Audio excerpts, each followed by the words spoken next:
สบายดีซุมเจ้ายินดีตอนรับเข้าสู่ซองมาเด้อกินข้าวค่อยอนงเนาะมื้อนี้พามากินตำตีนไก่ตำตีนไก่โคตรเผ็ดโคตรแซ่บใส่ค่อยกำใส่คือเกามักเผ็ดนะแล้วก็ใส่ปลาแดกนัวๆนัวๆหอมหอมปลาแดกหอมมะนาวหอมมักเผ็ดหอมทุกอย่างเรื่องหิวข้าวโคตรหิวเลยมาเด้อมีผักกับข่อยมีมักทั่วพูมักแตงแล้วก็ผักบัวไผมักคือกันอยู่บ่พักประมาณนี้มาเด้อสดน้ำก่อนเนาะ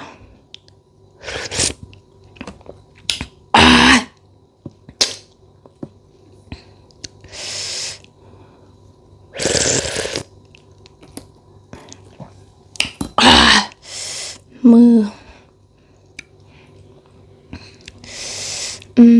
สุดเจ้า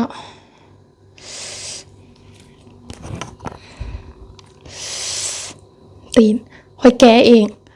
รู้สึกว่ายักไปเปื่อยแน่มาเด้อ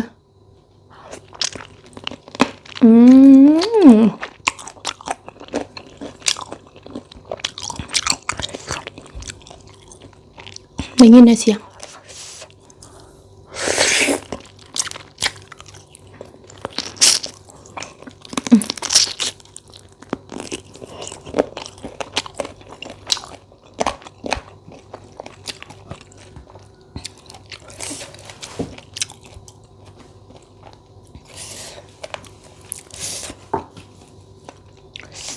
แซ่บ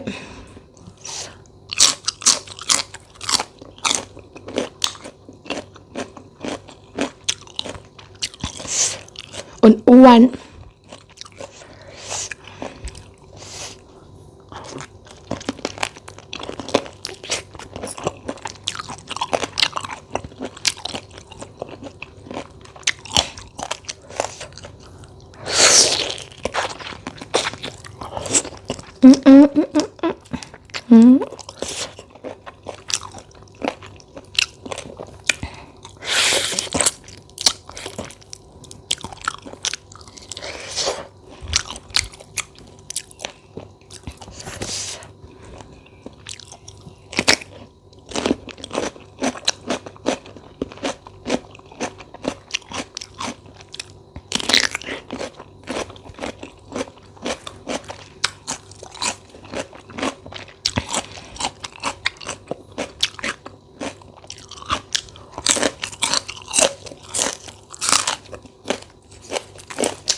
มีมะนาวหัวจังนะแบบนี้เนาะมาเด้อ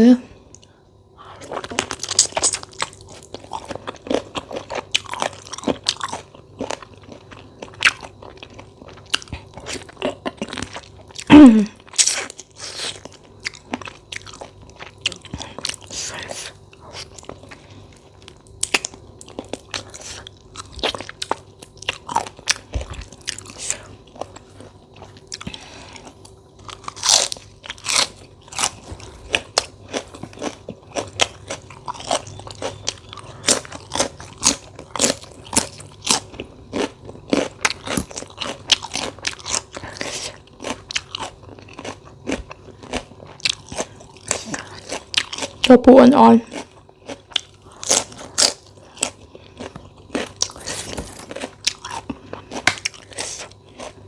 หัวลงไป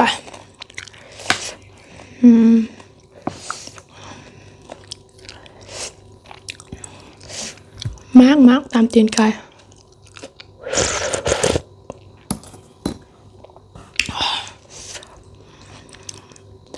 ตัวแจนี่มึงนุ๊กอ้วนดี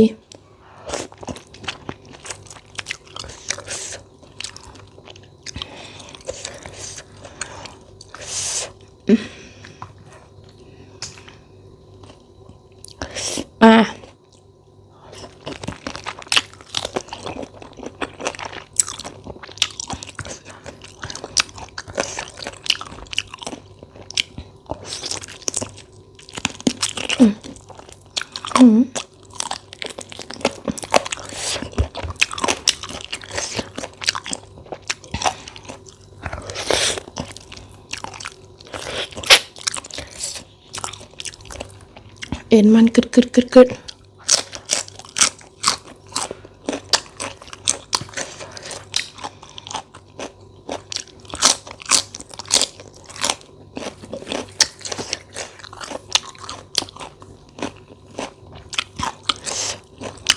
ผักบัวบานๆ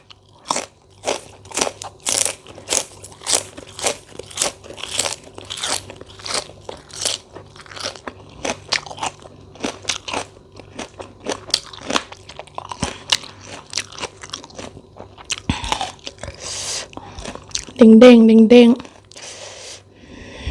จุ่มลงไปน้ำเข้าไป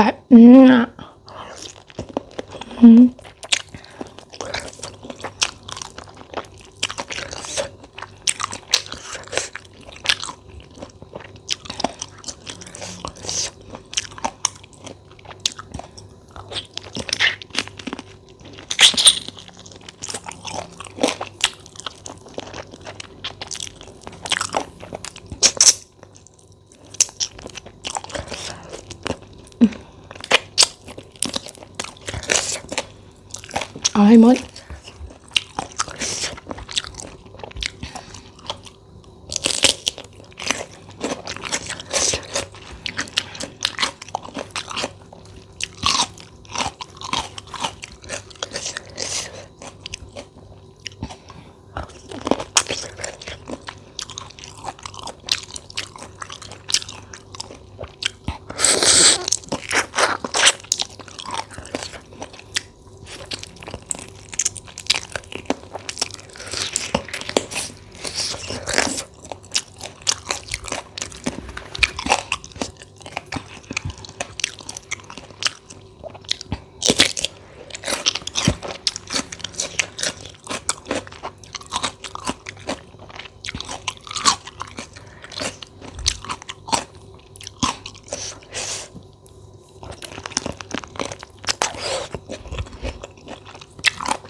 นมฟู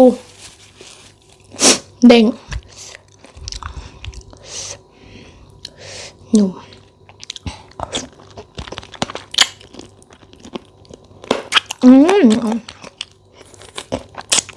กัดเข้าไป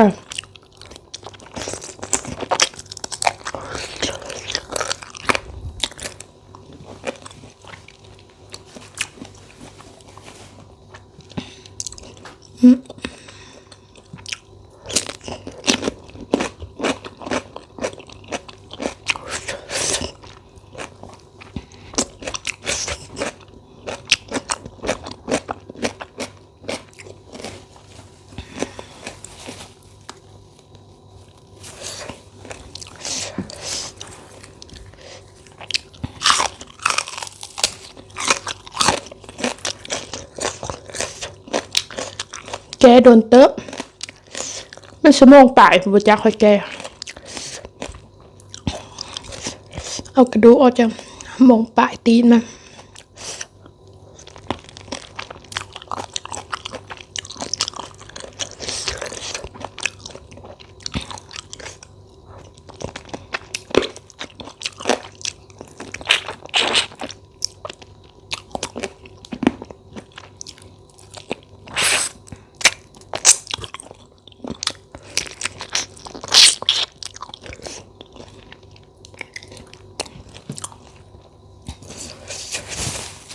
ติดแคลดีค่ะเด้งบ่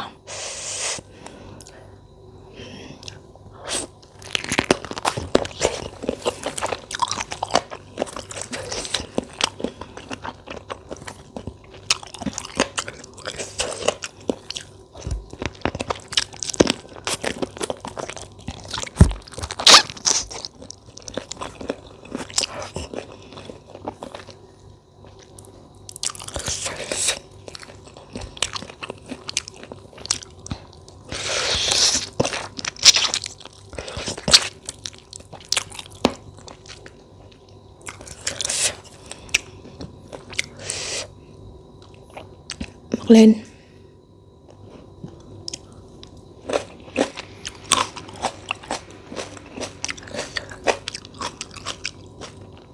เอ็นมันเห็นนะเด้งๆ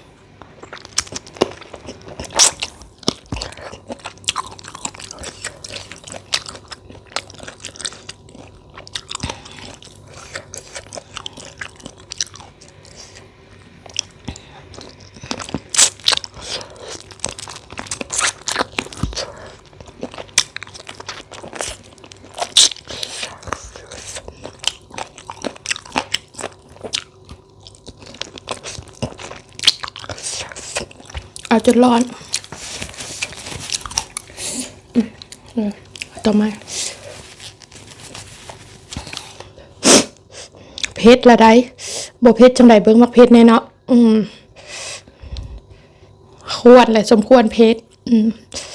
เผ็ดจังแซ่บ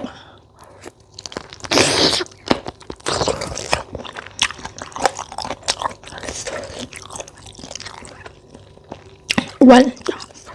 เต็มปากเต็มคำ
เอาให้รอดเบิ่งจุ้มนอนน้ำปลาแดก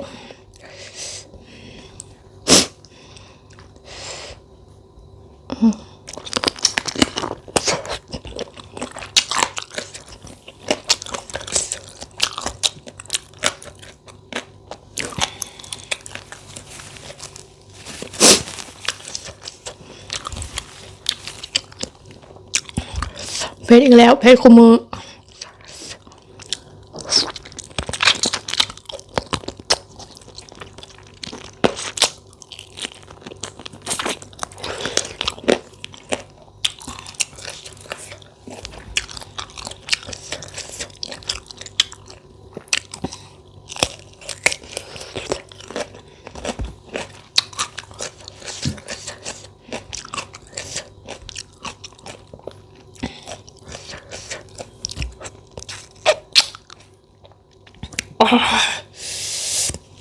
สวงครับดูน้ำบนหนึ่งนะสุนเจ้า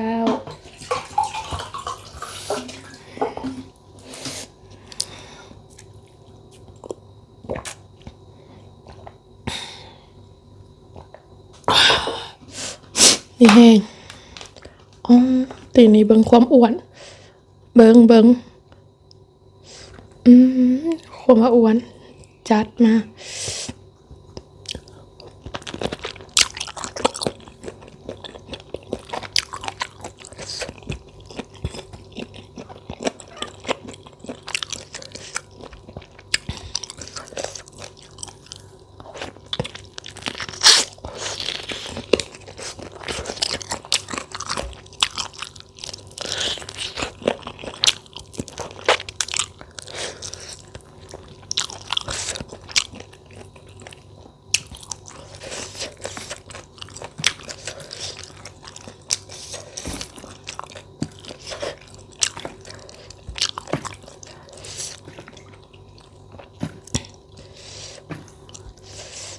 What?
ต่อ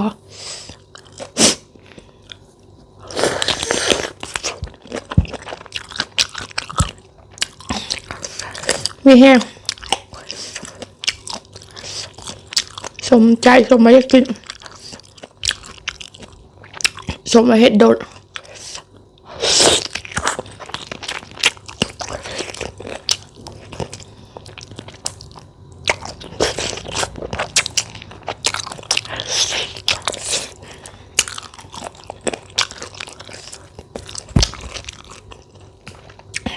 แต่งน้อยครับป่ะ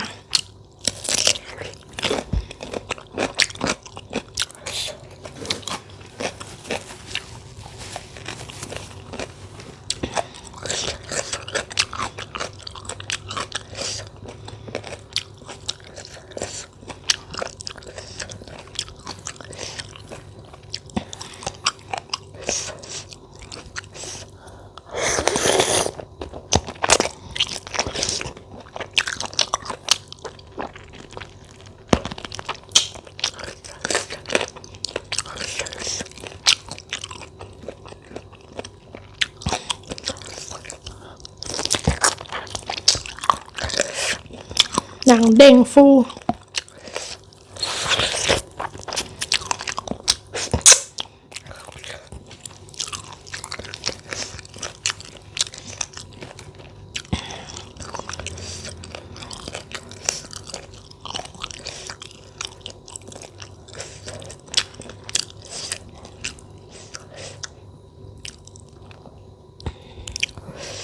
ให้เบิ่งใกล้ๆให้เบิ่งใกล้ๆมาเด้อกินเพื่อเด้อ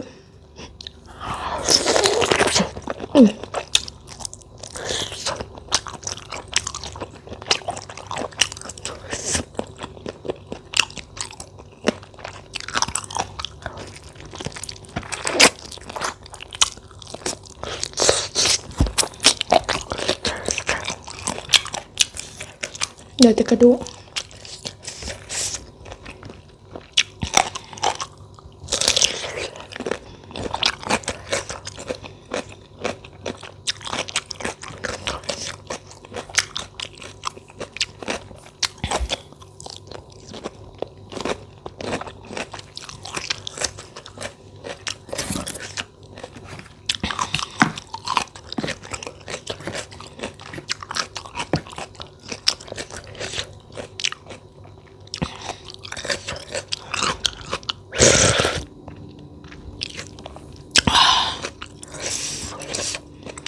เนี่ย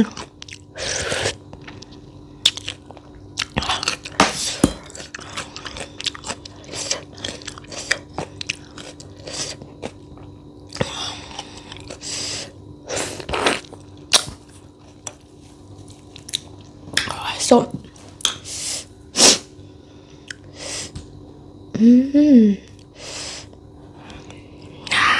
อ้วน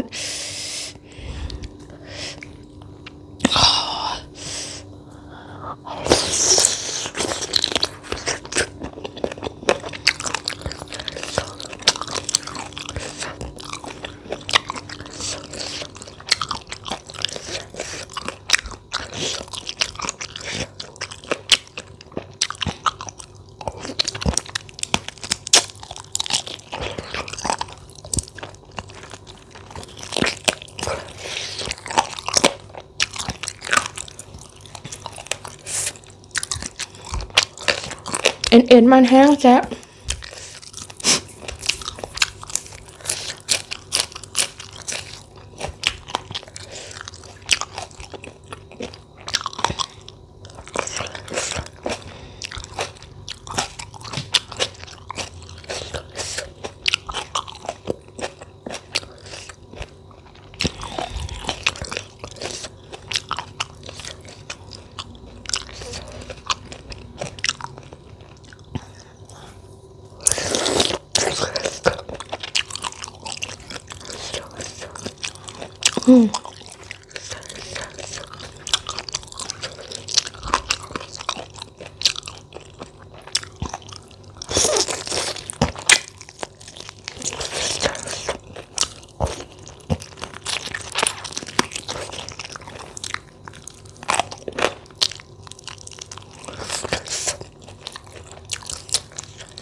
บวงแล้ว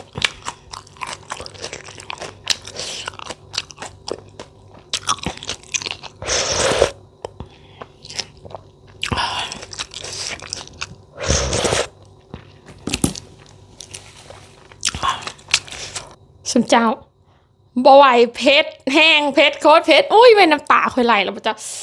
โคตรแซ่บโคตรเผ็ดโคตรสะใจเลยมื้อนี้นะ